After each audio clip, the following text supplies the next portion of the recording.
Well, here's a weird start. I just dropped one of my GoPros right over here next to a little dock. It fell in the water.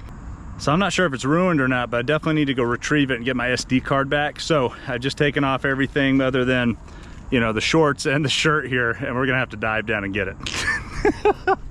This is worst case scenario.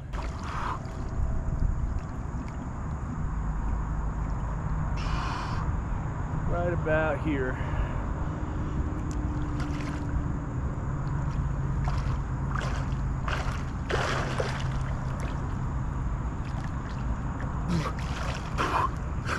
It's awful dark in there. This is gonna be tough.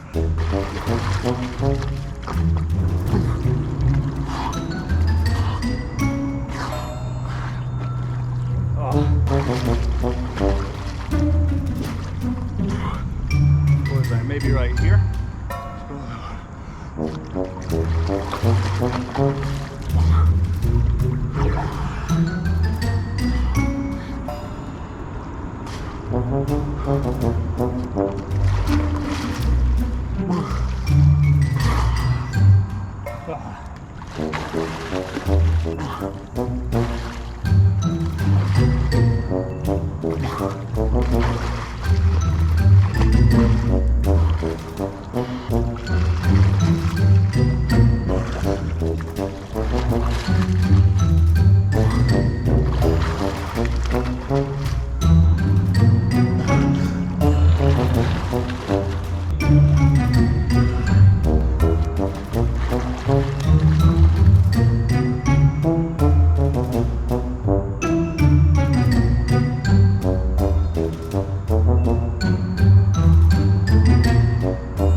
I got it.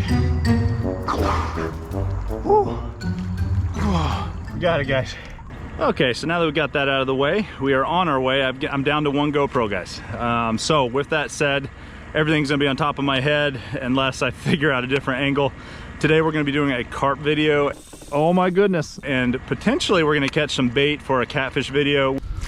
But the primary goal today is to catch some jumbo carp. Guys, I think we've hooked something really big. I do a poor job of this, guys, but just inside here, we've got Tri-Fisher shirts. You can find those online. So I hope you guys will check that out. It helps me out every month when people buy them. So I appreciate everyone that's bought one so far.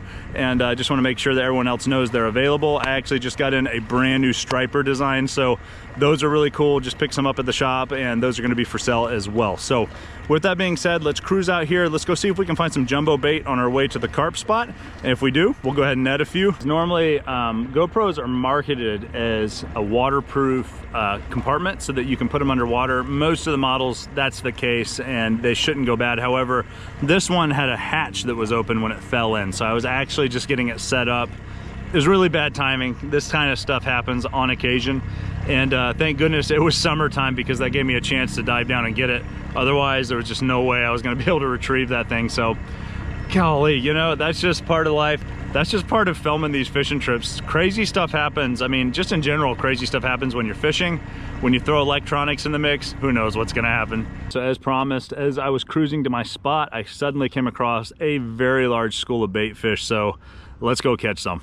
So basically what I'm doing is I'm cruising along, and suddenly I see a bunch of flicks, and they're big flicks, which tells me that we've got some decent sized threadfin shad, full grown threadfin shad that are probably about 3 inches long. And maybe some bigger ones in the mix. I don't know. So we're gonna go ahead and grab our net, because I found a pretty big school.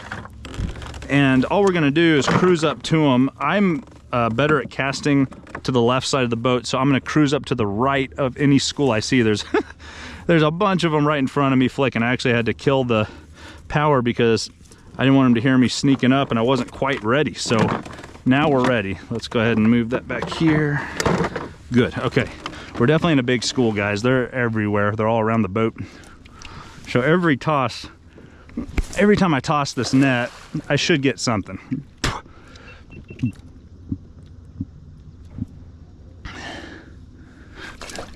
Let's see here. Oh yeah, we got him that time. That was a good throw. So we got a net full that time, and they're a much bigger class of fish there. That's good.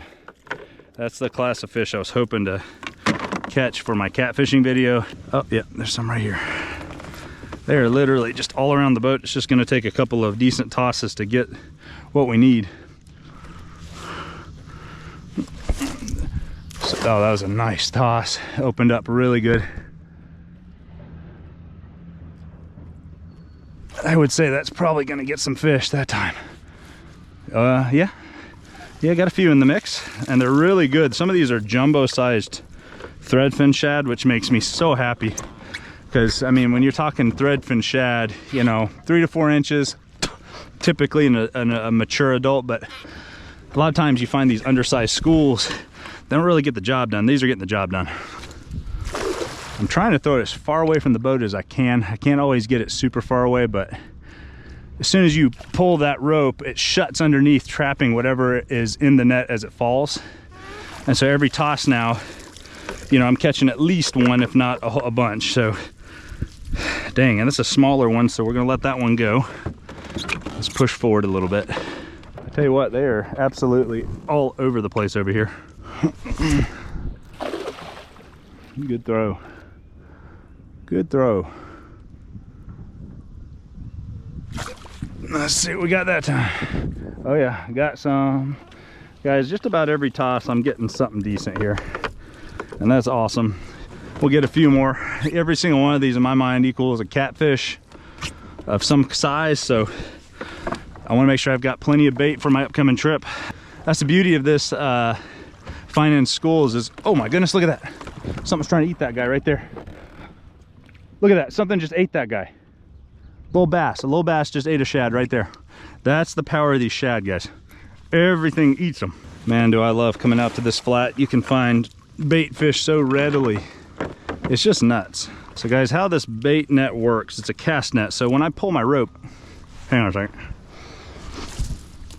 So what happens is I throw it out, it sinks to the bottom. When I pull the rope, the bottom shuts, trapping everything inside. So typically, I wait till it just about hits the bottom, if not hitting the bottom, before I'll pull it. And what happens is, it'll shut and it traps in everything inside. So you guys can see every time I cast it now, I'm getting a pretty good haul. And let me grab this one. This is what the threadfin look like. They're shiny, they're about 2 inches long, and they're just an awesome little bait fish. All right guys, I finally made it to my carp spot. I wanted to show you guys something that's kind of goofy. I don't have power poles, but I'm in a spot that's about 3 to 4 feet deep. Obviously, if I just put an anchor down, I'll be shifting all over the place, and the style of fishing I'm about to do, you have to be very still. So what I've done is I've actually bought a couple of little rods. I've got a couple of little sticks here that I bought at Home Depot that are about 5 foot long, and I've shoved them down in the mud, and then I just tapped them down, and now I'm perfectly secured out in this zone. I can fish right in front of me without moving. So here in the state of Tennessee, as long as you're not on a national park, you can chum the water with corn. So I've got some sweet corn here. This is exactly 1 can of corn. And what I like to do at the beginning of a fishing trip, in fact, I want to maybe stand up and do this. I can get some more distance out of my throw. But basically at the start of a fishing trip for carp, I'll come out here and I'll just chum out lots of corn to really get these fish fired up in all directions. Perfect, okay. And then what I'll do is I'm gonna grab a very small little hook here. Because of carp, you don't want to use big hooks. And I'm actually using Gamakatsu octopus hooks with this. And what you do is you load up your hook with corn until you can't see the hook at all. And then you toss it out there where you've just chummed. And inevitably what happens is eventually you'll get a school of fish in there eating the corn. They'll come across your hook and that thing will load up. So that's the whole idea behind this technique. I just put 3 split shots on. This is not a very sophisticated setup, and it doesn't have to be, and that's the beauty of it. Here in Tennessee, where I live, carp are not a super desired fish to pursue, and I personally love to go after them. My childhood, when I grew up in another part of the country, in Arizona, I could go out to the canals where there were tons of carp, and man, you could just have yourself a good time. So as an adult, I still love to come out and do carp fishing because it reminds me of my childhood. It also is a lot of fun because these fish get huge, and I love catching big fish. So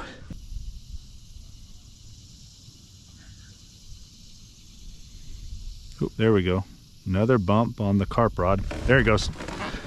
Oh, it just came off, guys. We were loading up and then off it came. So, oh, fish on. Oh shoot, back-to-back bites, guys. They took the corn on both of them. Wow, okay. So we gotta be quick here because suddenly both rods just got smoked. Corn is completely gone. So what that tells me is that finally some fish are coming in. We didn't hook up, but if they start hitting like this, that is a great sign. That means we're about to get into them. So there we go. There's the takedown. Oh, shoot. Let go of it. Oh no, it's still on. There we go. Fish on. Oh my goodness. Let me tighten up my drag a little bit. Guys, I think we've hooked something really big. Goodness. Oh my gosh, I'm gonna have to tighten it up even more. Oh gosh. What have we hooked? This has got to be a big carp, guys. Oh. Gosh, I'm trying to like pump him in, but man, he took out a ton of line.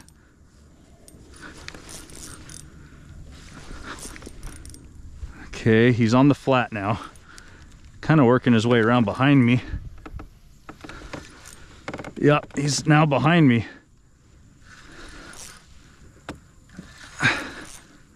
Good night, man. There he goes under the boat.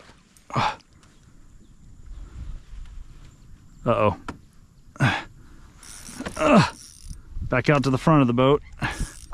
Oh my gosh, he's so strong. What a carp, man. Oh, he's big, yeah. Now I understand why he's been pulling me.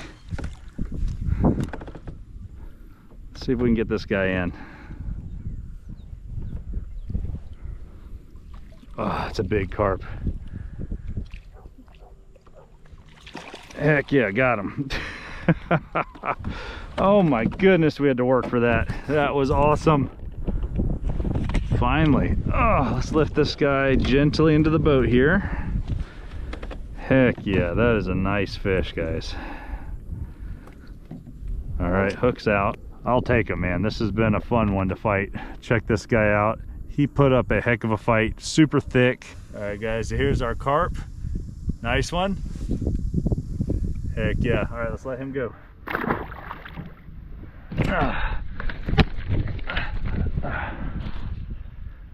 All right, guys, we finally got into a good carp. I lost a couple there at the beginning, had a lot of bites, and finally a big time hookup. That was fun. Let's see what else we can catch.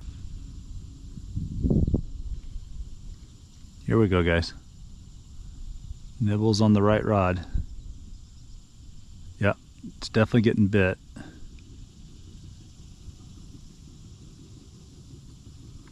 Still getting bit. Not hooked up yet. There we go. Fish on. Here we go. Oh, it's jumping. Here we go. Carp on. I'm gonna give it some left pressure, keep it away from this tree next to me.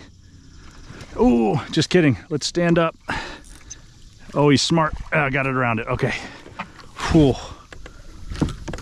All right. Let's get this carp in. There it is, guys. I could see it bouncing. I knew we were about to hook up on one. And wouldn't you know it, there's the next carp I needed. I was hoping to catch one more before I have to go, guys. I've got a meeting soon with a company. It's actually a fishing company. And we're going to be discussing some things about the channel and some products. And I was so hopeful I could catch one more. The meeting's at 1 o'clock. It's 12:56. So that worked out pretty good. All right, guys, well, I've had a good conversation. I actually had to pack up and leave as I talked, so almost back to the boat ramp. If you enjoyed this episode, you may also be interested in another carp video I've done right here, or if you prefer to see me in a kayak catching big striped bass, I've got a good one right here. Till next time, tight lines.